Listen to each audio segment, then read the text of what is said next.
Herzlich willkommen zu einer neuen Ausgabe von CROPfm. Herzlich willkommen. Ich melde mich zurück aus der Sommerpause und mein heutiger Telefongast ist Moulton Howe und das wird sicher eine sehr spannende Sendung.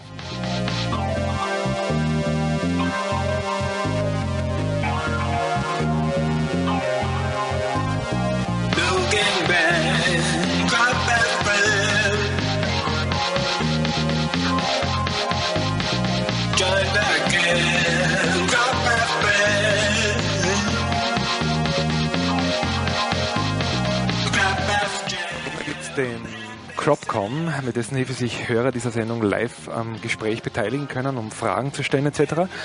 Wie immer erreichbar von der Website von CROPfm, CROPfm.mur.at und dann auf CROPcom klicken. Ich sehe diesen Chat hier im Studio ein und freue mich über Fragen und Kommentare.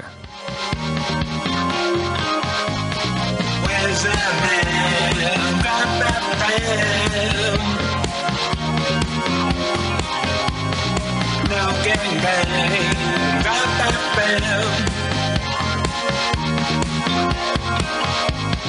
Join that gang, got that bam. Got that jam, and they say in your hand, got that bam.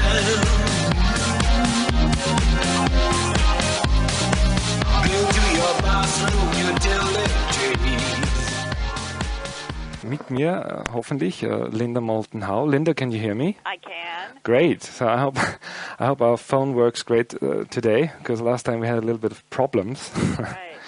Right. If I may introduce you very briefly, you graduated on Stanford University with a master degree in communications, and Linda has received local and national and international awards, including 3 regional Emmys and a national Emmy nomination. She has devoted a documentary, film, television and radio career to productions concerning science, medicine and the environment, exactly what we also cover on this show.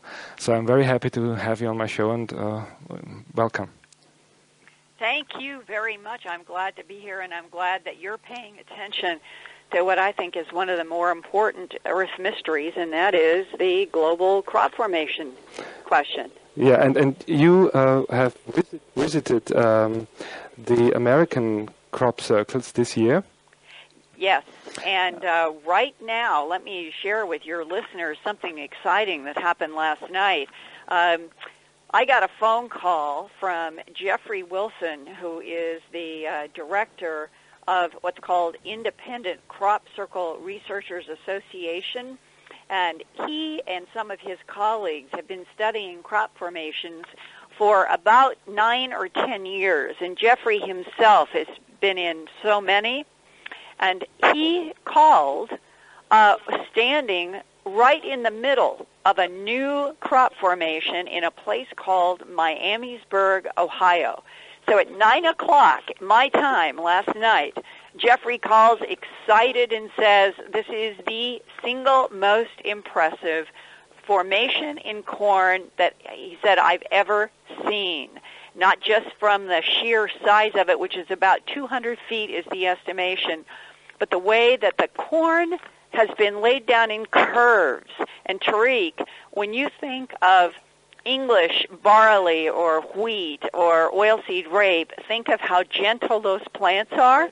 Yeah. But when you think of American maize corn, 8-foot-tall stalks with the seed heads already out, that means that it's almost at that stiff cane feeling. You know what stiff, tall, mature corn is like. And for these guys to be in this large crop formation and to be looking at circles in which the corn is literally flowing, just like we see wheat and barley flow in the crop formations in Europe, this is astounding.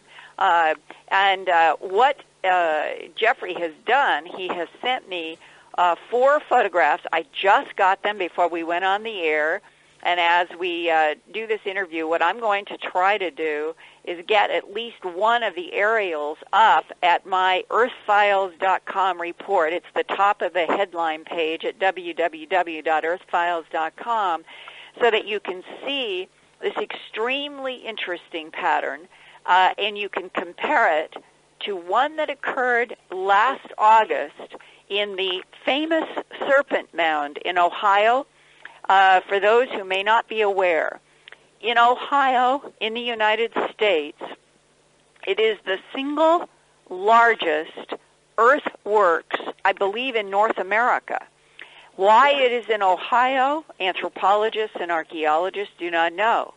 But it has been the people that archaeologists and anthropologists have referred to as the Hopewell, Hopewell. They are a totally unidentified, not understood civilization that our American scientists link to the building of these giant earthworks, which include pyramids, they include mounds, they include very long burrows like they are in England, and they cover many, many, many square acres. And in this place, Miamisburg, in Ohio, at my report, I show a map, and it's very interesting to look that Miamisburg is between Cincinnati and Dayton, Ohio, and if you go 50 miles southeast, you come to Hillsboro, Ohio. And where is Hillsboro situated? It is right in this major Hopewell Mound, ancient mound region. And when you think about it, it means that in the United States, the largest concentration of truly stunning crop formations for the past several years has been in the one and only place in North America where there are these huge earthworks that are similar to Silbury Hill, Avebury, and the other large sacred and ancient sites in England. Yeah, I'm just looking at it right now. It literally looks like Silbury Hill. You're right. Yeah. It's so surprising to Americans who discover that this is in their own backyard. And what I'm going to do, because I want you to see this pattern while we talk, I'll try to do these 2 or 3 things at once. Great. I'm going to go to the report, and I'm going to put this particular photo up, and you can ask me other questions while I'm doing this, and then in about a minute or 2, we'll hopefully be able to go, and you will see the fascinating comparison between this brand new, large maize corn formation and the one last year at the Serpent Mound, which is about 120 miles from Miamisburg. They were both are considered to be highly unusual patterns with very interesting geometries, and the one last year was in soybeans, which is totally the opposite of something as tall and stiff as corn. And I am right now just saving this photograph in a JPEG form, and I will be loading it up here in just 1 second. Linda, would you give out your web address so people who listen to us can have a look at this? Because Thank you very much. It is www.earthfiles, EARTH, F as in Frank, ILES as in Sam.com, and that stands for, like the work I do, a reporter filing files about the earth, and I range all over the place from things that are science and environment and real X-Files, which in a way is what we're talking about now, but at my site at Earth Files, I classify the Earth Mystery stories under the category of environment, because the truth is, Tariq, as you know, none of us really know what is behind this true gigantic Earth mystery. And just a moment here, and I'm going to put this photograph of this brand new sort of a few sentences above This is the very one exciting. from last year, so you can compare. And we're doing this live, just like Jeffrey last night, talking from the cornfield on his cell phone. What a world we're living in. Yeah, I can't wait to see it. Yeah, and here I am, as we're doing a radio interview. I am just in a live time. I'm going to be loading up this picture, and you will be seeing it because I just literally got it from Jeffrey. So steaming hot. And this image, which is on shown in your article about this Vestica piscis, is actually a formation that appeared on the same field. Am I understanding this correctly?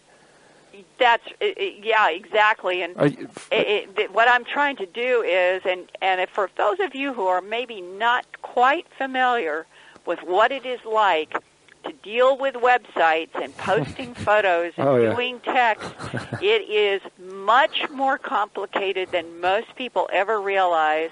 And for example, what I had just, and now I've got it, I needed a JPEG image, and I had a different kind, and here we go. And of course, your website is also linked from the CROPfm site, so anyone who listens to us now can just go on your site from there, or www.earthfiles.com, and enter I think, one of the best sites in the internet if someone is interested in, the news behind the news, or the real news, however you want to put it. 200-foot long pattern that is similar to the serpent mound pattern. Listening to Linda at work. Yes, exactly, you guys. And I really appreciate your understanding, but it's going to be so fascinating for you to see this. Oh, yeah, I definitely want to see it. You're having an insight into, on some days it just feels like I'm running a race with the world, trying to get things up in a timely manner. And a lot of people, I know from when people write, they think that somehow all this text in these photographs just magically appear. It takes ages. It takes a lot of work, and you know how much it takes. Okay, now I'm going to put one more thing here, aerial photograph, because these guys who are spending their time and their money going up into the air to try to show us what this is, and this is an example of where these guys did this yesterday on their own time and money. This is by Jeffrey Wilson, and I am just now going to save this, and I am now going to load this report up, and you will see the fascinating comparison between what happened at the Serpent Mound last year and what has happened here in the Miamisburg Mound. And what is so interesting to me is Jeffrey and I and Bert Janssen in Holland, and Andreas Müller in Germany, and some of the people in England, we all talked last year about these fascinating patterns that came down in soybean fields for some reason in this mound country of Ohio last year, and what would happen in 2004. And by September last year, we'd already had some major patterns, and this year there hadn't been what I would consider to be major images, like something geometric, until now. And if, Tariq, you now go to... Can I hit reload now? Yep. Great. And you'll go down through the map that shows Hillsborough. You'll see that big, beautiful mound. And look at this amazing pattern that is now below, interview by cell phone with Jeff Wilson from Miamisburg. And I'm showing the aerial that he just sent me. And look at the one below in soybean that was found on August 17, 2003. And look at how strangely similar these are. Completely different crops.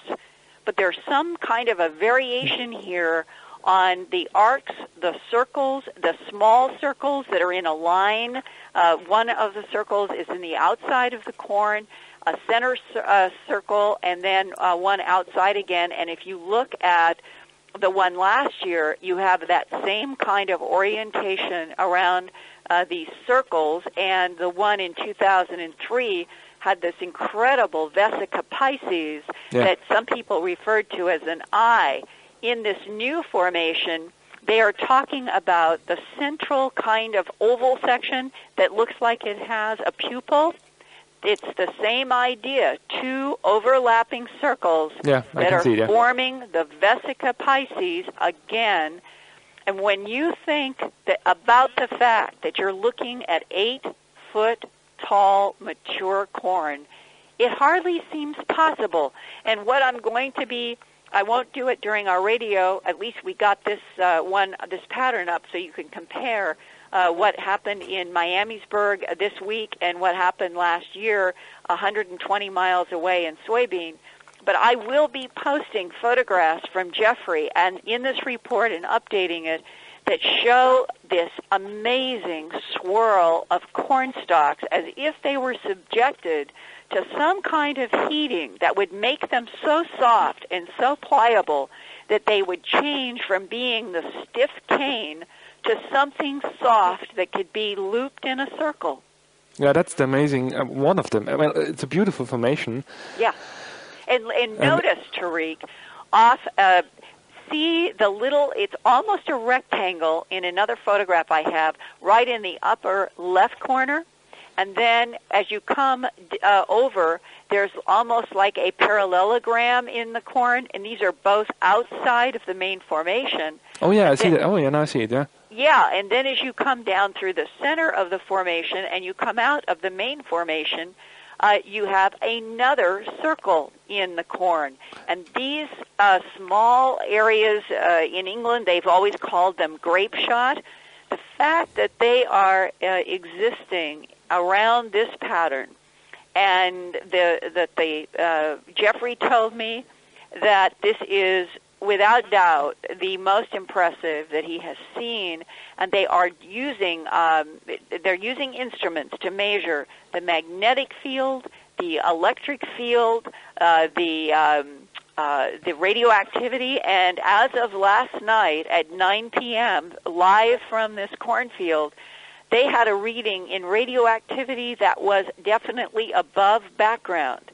Now the question would be, in some of these patterns where they find radioactivity that is above background, what has produced that higher radiation? None of us know the answer. Yeah, I once read an article on a crop circle page where they did an investigation into this, and they thought that this might have been caused, could only have been caused because of the radioactive material they found by activation, which means that a very strong electromagnetic field destroys the atomic structure and thus makes it radiating. So maybe it was very.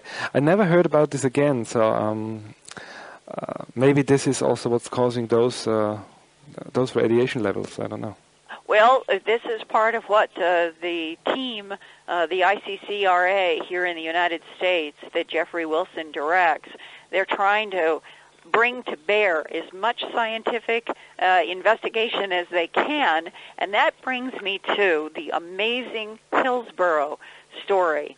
And if you go back to the headlines page at earthfiles.com, for those of you who are following along, and you go down through the dates. I do all of my stories chronologically so that you can always go down through the dates and find stories that are within a month and have relevance to what we're talking about. And if you continue down through the headlines and you come down into the index of headlines, you will come to a story that is dated, see if I can get myself together here, and it is the update on Hillsborough, and trying to find it myself. Yeah, I'm looking at it as well. Hillsborough was an update on Earth's magnetic field, Tilden. There's one about a big impressive new... that's the latest article, yeah. Now, you know what? For those, this is a really interesting education for people about using websites. I'm going up to the quick search, and I'm typing in Hillsboro, Ohio, which is the way to do this at Earth Files, and you hit go, it's from and it'll bring up 15th of July, I think. Yeah, and now, here we go. July 15th, updated part 1. Yeah. Let's go to this, because this showed a contrast between two different downed patterns in corn. We're talking again about maize corn in the United States, and one was in Connecticut. The other was in this Hillsboro, Ohio, that we're talking about in comparison on the map, on this new one, showing where Hillsboro is in relationship to all the mounds, and where this Miamisburg big pyramid mound that I have a photograph is up 50 miles to the northwest. Okay, well, when you come down through this July 15th story, you see what happened to corn in Connecticut. But when you get down to Hillsboro, July 5th, reported, and you start looking at the stalks, how they were bent without creases and breaks, how there was a corn row that had both standing and flattened plants, as if somebody had taken this corn and parted it like you would part hair on your head. This was remarkable. Yeah, it's amazing, yeah. I'm looking at it right now. Yeah, and you keep going down, and you look at the strange bends. You look at the layers Hillsboro had. At one part, there's a photograph by Jeffrey Wilson showing 5 different layers of the corn going in different directions. Yeah. And then it shows this, what seems like random pattern that's not geometric, and then it shows a photograph of Jeffrey Wilson with their various meters that they are using to do these measurements. Now, I'm going to give you a scoop, because by tonight I hope to have posted for the very first time a remarkable look at what biophysicist W.C. Levengood found in the soil in this Hillsboro pattern, and that Jeffrey Wilson and the ICCRA are saying that Hillsboro right now in the United States stands as the, we'll call it the crop flattening event of the last 10 years that has the most anomalous recordings in all categories, and including what they found in the plants and what they found in the soil. It is remarkable. I talked with W.C. Levengood, the biophysicist, yesterday.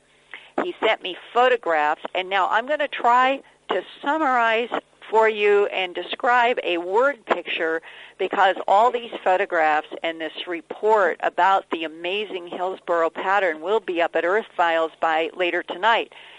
Imagine that we've gathered soil from plants that are down, and we've done this in England and Israel and Australia, Canada, the United States, a whole bunch of countries. And starting a few years back, W.C. Levengood would find particles called magnetite. Now, there are different forms of iron, and one iron that you've probably heard of commonly is hematite, and that's Hematite. Hematite is not magnetic. It's usually quite red-orange. It's rust. Think of rust, and you're basically into hematite. Now, think of a magnet, and think of iron being attracted to a magnet, only in this case, we're talking about natural, very black particles that are found in soil, not red, they are black. And magnetite will jump to a magnet, and in the soils of crop formations around the world, the biophysicist has found, in some cases, 750 times the amount of magnetite only in the soils of crop formations when compared to soil gathered from outside crop formations. It is not 750 times. It drops down to a very low average of magnetite that is found in soil around the world. And he began to realize something is happening. why should there be a pattern of this magnetite in the soil of crop formations? Well, he wrote a paper that has been published. W.C. Levengood has been published in Physiologia Plantarum, the most respected botany journal and the Journal for Scientific Exploration, and he is a true scientist. He lets the facts take him where the facts lead, and then he publishes about what he finds. And in reporting about this high concentration of magnetite in the soil, he hypothesized that perhaps an energy system is creating the crop formations by coming from high in the upper atmosphere of the Earth, coming down through the natural meteoritic dust that is by the tons every year being deposited by meteorites coming through the Earth's atmosphere, which is a lot of iron, and that whatever this energy system is, it is distorting magnetic fields. It has a microwave component, comes down through the iron dust, gathers the iron dust, melts the iron dust, spinning around, and comes down and makes crop formations, spraying out iron in particles that have both become spherical and magnetite. Now, that alone is a fascinating discovery. What has happened in Hillsborough this year is a first. None of us have ever seen what I'm going to describe to you ever before, and it has stunned, literally stunned, shocked biophysicist W.C. Levengood. Throughout the soil, gathered from this corn that we've been looking at earthfiles.com, are what he's calling like eggs or eggshells. The outer coating that's making the eggshell of the egg is made up of magnetite and silica. Silica is common beach sand. It's a quartz broken down into small particles. Inside of the shell of magnetite and silica is solid hematite with also a little crust of magnetite particles. Biophysicist Levengood has no idea how all of these eggs could be made. He is absolutely baffled. And there are so many of them, and that they've been found in Hillsborough, and now it turns out they were also found in the West Union, Ohio formation. He has been able to confirm that. And to wreak what it is raising to him and to the rest of us, we're dealing with some kind of a complex energy system. We don't know the source, but we know that it can part a row of corn the way you would use a comb to part your hair. We know that it can cause corn now to soften to such an extent that it can go into circles, as we are seeing in Miamisburg. We know that it is so complex that it can take down a single row of corn and not affect any of the others around it. And we know that it is doing something to the soil that is right now totally inexplicable, and that we are gathering physical evidence in 2004 from the United States pattern alone that might help guide us in the future to separating out what is truly mysterious phenomena interacting with plants in soil in this world versus anything that is man-made. Because you cannot, with boards, with feet, with stopper boards, you cannot produce the biochemical and biophysical changes that we find in the crops, and you cannot change the crystallization of the soil. You cannot change the amount of magnetite of the soil. You cannot create little eggs with shells of silica and magnetite around hematite.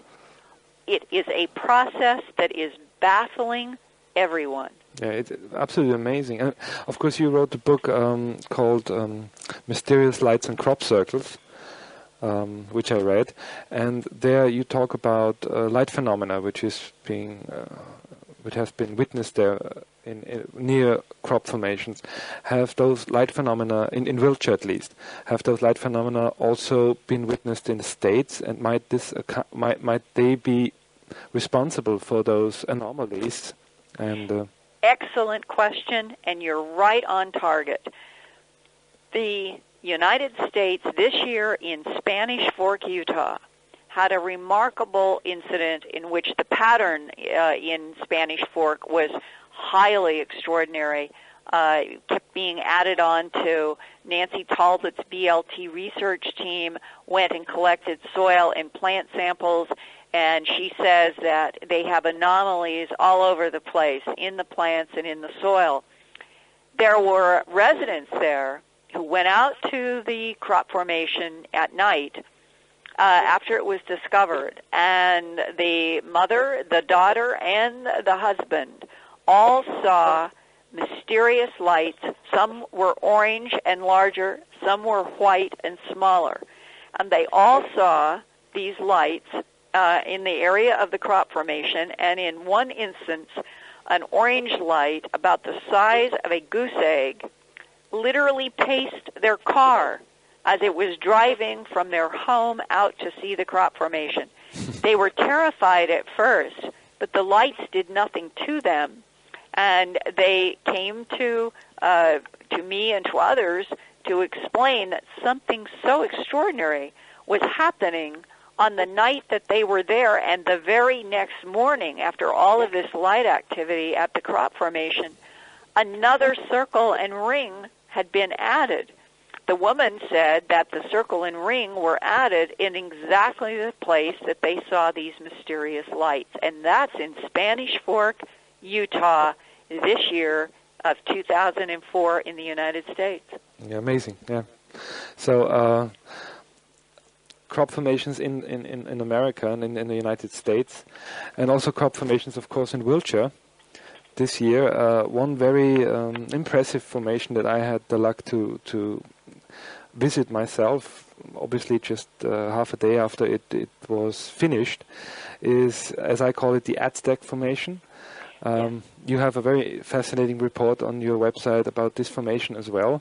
I have posted I did a lot of photographs, of course, and I also posted some ground images if someone wants to look at them, and also maybe, I don't know if you had a chance to look at them, Linda, but also those, the crop as it was laid down on the floor, and this formation was quite pristine when we entered it. It was amazing. It was, I mean, it's just unreal when you stand in such a formation. Right, and I know that Bert Janssen in Holland and other people who were there described very interesting details, like only in one place the way the crop was segmented and how these patterns were laid down. And the fact for me, when I did my report at Earth Files, I was fascinated in that border. I knew that I had seen that very specific, where how do you call it? It's like 90-degree angles that are going in opposite directions within a rectangle kind of thing. And I knew that I had seen that pattern someplace before, and I started searching on the web. And when I got into, because I started with Mayan, and I could not find it duplicated in any Mayan art whatsoever. But when I switched over to Aztec, it was amazing that there is a very, very famous statue of what was known as an Aztec god, Xochipilli, is sort of the way they would say it. Could you pronounce it first? Because I had no idea how to pronounce it. Yes, and actually when you're in that part of the world, anything that's an X is... It's actually an expiration of the breath through the teeth. And okay. Then so they would say, Xochipilli. Oh, okay. That's how they would do it. And I've been down in the Yucatan, and, for example, you see a sign, and it says XDEAL, and to the American mind, you would go XDAL, and they say, no, it is yeah, and that's how they do it. Okay. So we're in that world, and here is this incredible, unique, very, very rare valued statue. The photograph that I showed, earthfiles.com, was in a book called Mysteries of the Ancient Americas. And at the base of what is representing this god, a god who is supposed to be sitting among what they call psychoactive flowers and like psilocybin mushrooms and tobacco and a whole lot of things that would be used to alter consciousness. The figure is at the base is exactly the pattern that is at the edge of the Silbury Hill design that was reported on August 2nd. And when you find those kinds of details that are not easily found, this is not an easily found detail, and you read about what the ancient Aztecs said, and that and you're looking at it in this amazing pattern, and then after I had posted this report at Earth Files, which I called Silbury Hill Design and the Aztec God, Xochipilli, I received another email from a woman who had done a lot of in-depth research in China. And she was able to show me a Chinese plate pattern that was the very similar kind of design. And what I don't know and she didn't know, which came first, the Aztec design or the Chinese design? And is there a connection, Tariq, between the Chinese from long ago and the Aztecs? That's a very interesting question. Oh, well, something a bit off topic here, but I have recently discovered an amazing story about the three hares. Have you heard of this story? The three hares that pop up all around the world. In Dartmoor in England, they were found first by a gentleman whose name evades my... I can't remember his name at the moment, but I think Tom Greaves is his name. And he also found the same pattern in China. Have you heard about this? When you say three hares, do you mean rabbits? Yeah, rabbits. Hares, I don't know how. Oh, rabbits. Yeah, three hares grown together at their ear, sharing, each rabbit shares an ear with the other one, and the ears form a triangle. An eerie design, which obviously seems to be in existence for a very long time in China, in the Middle East, and in Europe. And I'm now chasing rabbits, literally. Wow. And I hope I get those gentlemen on air soon, because it's an amazing story. Well, yes. Keep me posted. I'd like to know more. Yeah, I will. and this, what you just said, just reminds me of the three hares. So we have, I mean, this is just really astonishing. You have symbols that crop up all over the world, and no one knows where the connection is. Exactly. Yeah, and that they are so ancient. And that's why when I was writing in my book, Mysterious Lights and Crop Circles, I raised the question that runs through my entire book. Could the intelligence behind the crop formations be the same intelligence that provoked the construction of the ziggurats and the pyramids and the stone circles and the stone pyramids on this planet? Yeah. If so, what is happening that intelligence would come back around these many thousands years later, working in the cereal crops of the planet instead of stone? Yeah. That's the big question, I would say. Yeah. Yeah. So, the crop circle phenomena, I mean, we had a question here of a listener in the live chat who wanted to know how far back this phenomena goes. I think it started in the mid-70s, I would say, as we know it today. The so-called modern era of geometric patterns began in 1989. Oh, 1989. So it's a fairly recent phenomenon. Yes, but then if you go back to patterns of circles, the patterns of circles were reported in Warminster and areas in England in the 70s, in the 40s during World War II, in the teens and the 20s during World War I. And then there is that famous woodcut that goes all the way back to the 17th century. Yeah, I've seen that is in many books about the alleged devil, quote-unquote, making a circle while the farmer watches.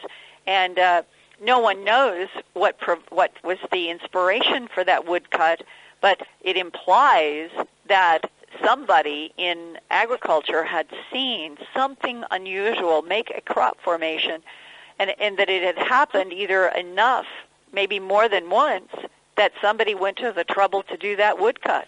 Yeah. Well, what always amazed me about this woodcut is that the corn seems to be laid down, not cut, on this picture. Yes. Yeah. That's right. So this is kind of, I mean, it's and the devil has this cutting device in his hand. I don't know what's the English impression for it. So you would assume that he just cuts it out, but actually it lays there. So I don't know. Well, it was at least 400 years ago. Yeah, 400 years ago. Yeah. So there you go. Crop circles are just one of the phenomena occurring today, and that's the really astonishing thing. And time is running fast, and I would really like to cover two more things with you. One is animal mutilations. We have about 25 minutes time left, unless you have a couple of minutes to go overtime. But otherwise, and so I would like to talk about cattle mutilations, which is you were actually the first, I think, journalist that really dived into this subject. It's true, yeah. and I had no idea at the time that my work would end up being so unique and so correct over such a long period of time. And the reason why I say that is when I started looking into what was it that was killing animals all over the United States and Canada in 1979 when I was director of special projects at the CBS station in Denver. That was what I set out to try to understand, because there were hundreds, literally hundreds of such reports. Well, as I started talking with ranchers, with sheriffs and deputies and veterinarians, and talking with fellow journalists who had been trying to investigate the same story, what I learned quickly was this isn't confined to Canada and the United States. These same mutilations, and that word, mutilation, that was started by ranchers and sheriffs going back into at least the 1960s, at least 40-some years ago. And they called them mutilations because an ear would be taken, an eye would be taken, the tongue would be taken from deep within the throat, the jaw flesh would be removed, the genitals would be cut out, and the rectum would be cut out, and vaginal in a female, all without blood, no fluid, clean, and as the ranchers and the sheriffs would say, as if surgical. Okay, so that's the definition of the mutilation. And the law enforcement could never find any tracks.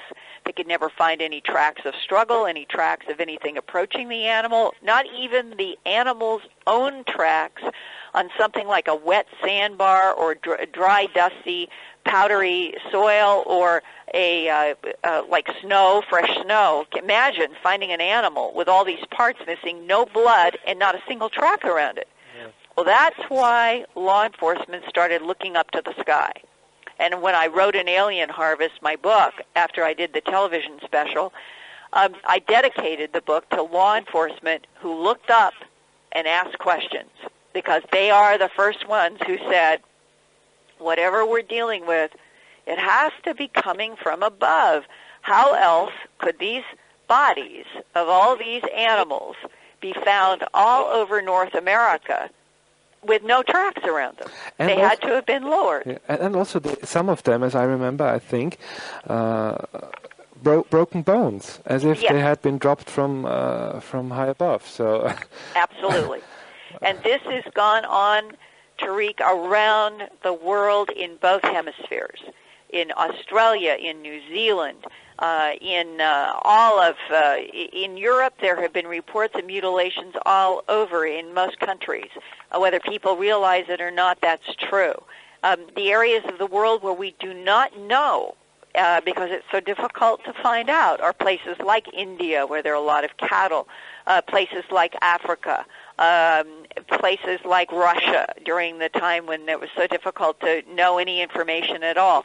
We still don't have a clear picture, but we do know that in China there have been many mutilations reported in China and in Japan. So I'm assuming that it is a global, worldwide phenomenon. Yeah. And recently you've been in Nebraska with a camera team from the History Channel. Right. And you covered an incident that happened there. Yes, and this is, to me, both fascinating and almost deja vu, because it was September of 1979. That's starting at the beginning of almost 25 years ago, that I made my very first phone calls and my very first trips to visit sheriffs and deputies, going out sometimes by myself and sometimes with TV crews to examine these mutilated animals, and did my documentary film called A Strange Harvest. Okay, here we are, a quarter of a century later. The animal mutilations still go on worldwide, and here I am last week. Well, let's see, it was on, we're at September 3rd as we speak, and we were out there on the Larry Jurgen's ranch on the 26th of August, so, about a week or so ago. And here I am walking across another pasture with another TV crew, another frustrated rancher toward another dead and mutilated cow. And in this case, it was an 11-year-old, very healthy cow. The rancher said she was one of his best. They had seen her alive on Tuesday the 17th. He found her dead with her, she was laying on her right side, her left eye had been removed, her tongue had been removed so deep inside of the throat that he couldn't even see any tongue tissue. And for those who may not realize this, when an animal dies, the jaws set. You have to get a crowbar to open up the mouth. Unless the cow dies with its tongue out, buzzards aren't going to be able to get to the tongue. And for anything to try to explain predation taking away a tongue so deep within the throat, it doesn't happen that way. No way, no. So this was cut just like all these others over all of these decades, and the udder had been removed in a perfect bloodless circle, and the rear had a somewhat circular excision of hide taken only hide deep. So we're definitely dealing with like a classic mutilation. And I gathered soil and plant samples from around the animal, and I gathered a tissue from a hole in the chest. And the University of Pennsylvania pathology lab is going to give me a report on the hole. And I've already talked with biophysicist W.C. Levengood, and he tells me that he is seeing the same remarkable biochemical and biophysical changes in the grass as he has seen at other mutilation sites and even in crop formations, suggesting that we truly are going to have physical data that some kind of an energy system interacted on that very soil, that very plants around this animal where we were videotaping on this History Channel project on the 26th of August. And that program, by the way, is scheduled to be on the History Channel in November of 2004, not very long from now. And for that, we did interviews also with several people. There were at least a dozen people who on the night of Tuesday, August 17th, the day that the cow had been seen alive, that night, a whole bunch of people over at least 20 miles area before 1 o'clock in the morning heard a very, very loud sound. They compared it to like being in your house and hearing a very loud helicopter or a jet like it was going to crash into their house. And in one case, the ranch family said that this sound was over their house for at least 5 minutes. In that case, the man went outside, could in his mind, he could focus on where the sound he thought was coming from. But it was all over. It was filling the sky. But in this one area where it seemed to be the loudest, he could see one let's see, he thought it was pulsing, a small white light. Another rancher thought that he saw a small, steady light. And here's the kicker. There is no known helicopter. There is no known commercial airplane. There's no known military airplane that flies legally at night with only one small white light. What the heck was it? Well, no idea, but it seems that always the rangers get it. Their crop is being downed and the cattle is being mutilated. So. I know. And then if you go to Earth Files, and I posted, I just think this is one of the most fascinating discoveries, that in addition to these ranchers out in Farnham, Nebraska, hearing on August 17th this loud, unidentified sound, when I reported it, I started getting emails from people. And on September 1st, I did a story called Updated, More About Loud, Unidentified Aerial Sounds. And when you go to that report, you find some of the more interesting descriptions from people, not only in the United States, but one man wrote from Perth, West Australia, about a very similar experience there. And that would mean, Tariq, that whatever this phenomenon is of loud helicopter/jet sounds coming through a person's house, it has been heard globally, but no one knows what it is. There is something like silent helicopters, but you know, I mean... That's the opposite. Yeah, with mutilations, lots of people have seen what they thought were large helicopters in the sky making no sound at all, and that's not possible. Yeah. And now we've got loud sounds with no object attached. Yeah. Well, Lynn, we're almost coming to the end, and I would also like to cover on Vittorio Formisano's work, at least briefly, because that fascinated me a lot. Just one last question concerning cattle mutilations, because that's it's not as beautiful, but it's as interesting and astonishing as the crop circle phenomenon. Very interesting to hear that there are some connections, obviously. That's very fascinating, I think. Yeah. So, but what do you think is the reasoning behind whoever cutting up cows, mutilating them, and dropping them on fields? I mean, why do you think this is happening? Well, you're talking with somebody who started my investigation as a reporter and TV producer almost 25 years ago, and I had no idea. And then I did a strange harvest, and 9 years later I did the book An Alien Harvest, and I titled it specifically because by then I had talked with people in military, I had talked with people in U.S. intelligence who told me off the record, we are dealing with extraterrestrial biological entities who are mutilating animals around this planet and gathering genetic material, a genetic harvest. That is their explanation.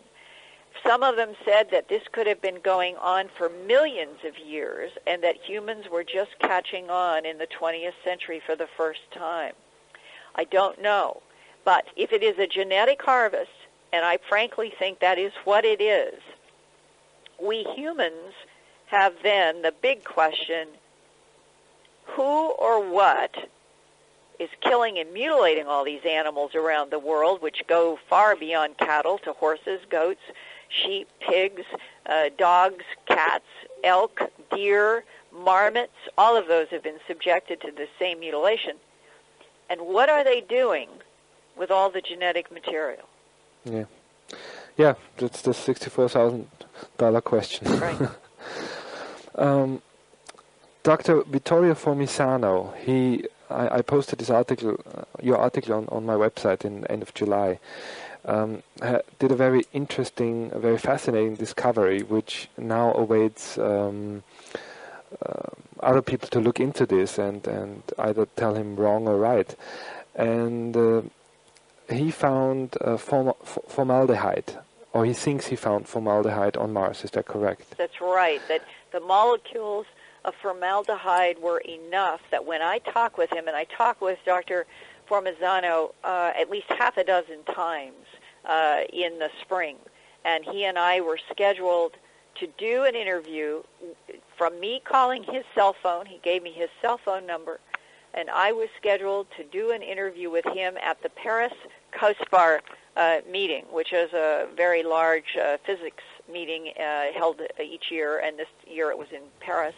And he and I had agreed that I would do this interview with him about his making, finally, a statement as the physicist in charge of this very important instrument on the Mars Global Express that the European Space Agency built, in which Dr. Formazano is the leading authority, made the instrument to look for molecules of gases in the Martian atmosphere.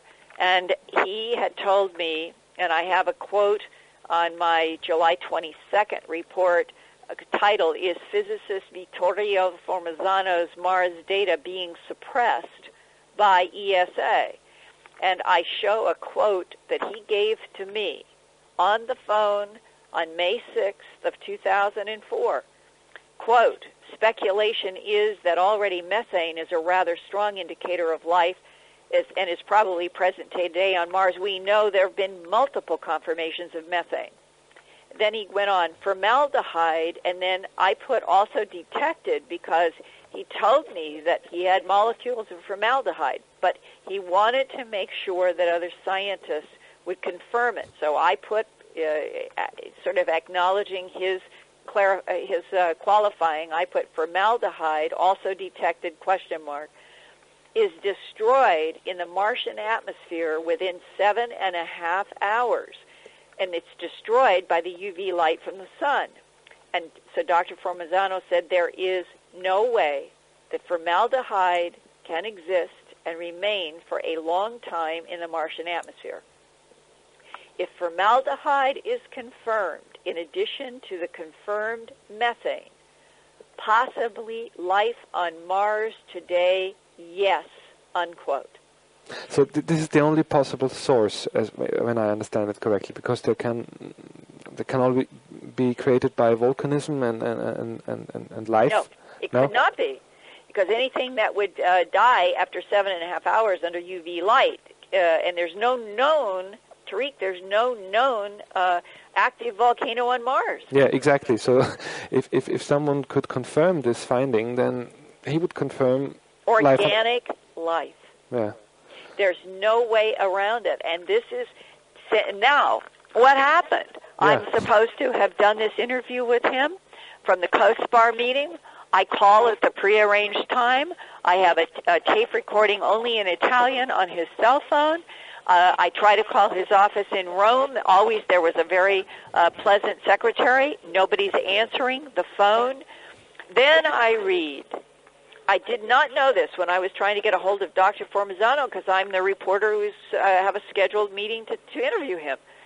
And then I find out that David Whitehouse, the science editor for the online version of the BBC, had written an article headlined, "Ammonia on Mars Could Mean Life." And he described readings taken by the ESA's Mars Express spacecraft, and he's basically reporting what Dr. Formazano had told me, right? Okay, but he's BBC. And the next thing that everybody knows, reporters all over the planet are trying to call up the European Space Agency to say, is this true? Have you got, as Dr. Formazano got, evidence of these molecules linked to organic life? And what happened after that, to me, is impossible. It's hard to comprehend. An astronomer is named Guido de Marchi in Amsterdam, became the source to who all reporters were referenced. And not only did he say, like it was a done deal, like Dr. Formazano had no comment, would have no say about what was happening. He said that Dr. Formazano's press conference was canceled, and that the idea of there being molecules associated with organic life on Mars was a hoax. Can you believe this? No. And all of us were in a state of shock, from the BBC to me. That's not true. Dr. Formazano is a noted, noteworthy, and careful physicist. He was suppressed. Yeah, obviously. And now we're waiting for the next meeting in Italy. And he has told people, colleagues, that he plans to present his atmospheric analysis work at this meeting in Italy in mid-September, in only 2 weeks. And what I'm curious about is, will he say what he had told several of us before he was suppressed by somebody? Yeah. Yeah, that's the very, very fascinating story. And I mean, it's as soon as something new happens in this regard, I hope, well, we'll all read it on your website, I guess. Yes.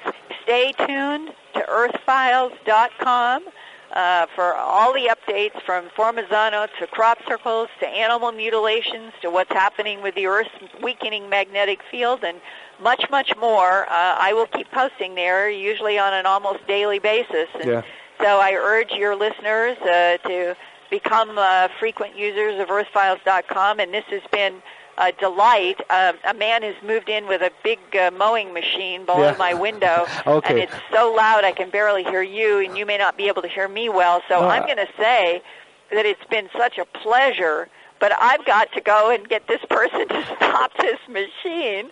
And we've had a very active live radio program. Oh, yeah, we had, yeah. Well, there's so much else I would like to cover with you. And I mean, one question, maybe the last one: where do you think that this all will take us? I mean, we're change. Tariq, everything is changing. I know the sun is there, and the universe is there, and the earth is there, but everything seems to be changing rapidly.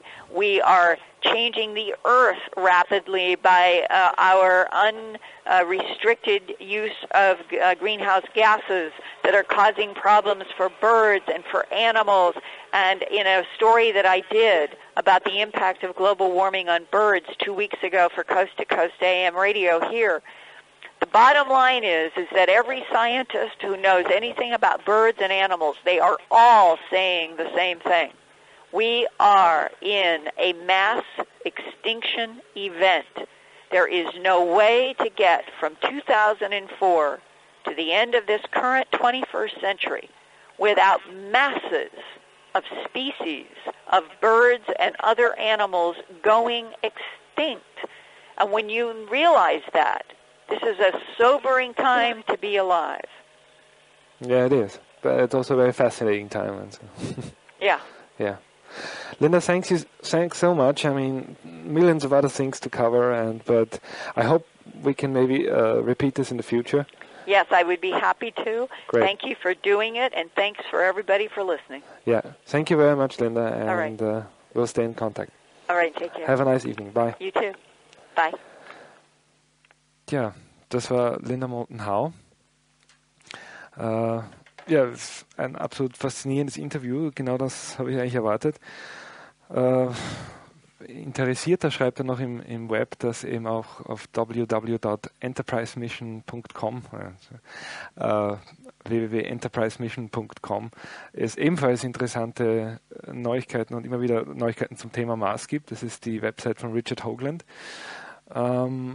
Ja, es war mir ein Volksfest. Ich hoffe auch den Hörern. Die nächste Sendung findet am 17. September statt. Und wie gesagt, Ende September kommt der Wiener heraus mit einem Artikel über Chemtrails von Chris Haderer. Und ebenfalls Ende September oder Mitte September, am 17. September, machen wir eine neue Sendung, ein Update zum Thema Chemtrails. Zu Gast sein wird wieder Gabriel Stetter. Ich bekomme nach wie vor sehr viele E-Mail-Post auch zu dem Thema Chemtrails. Danke vor allem an einige Herrschaften, die mir also ganze Bände schicken und Fotos noch und nöcher. Also vielen Dank. Ich kann nicht alles posten. Ich werde wieder mal ein paar Sachen auf die Webseite stellen. Ja, hat mich sehr gefreut. Ich verabschiede mich bei allen Hörern. Bis zum 17. September. Gabriel Stetter über Chemtrails. Auf Wiederhören.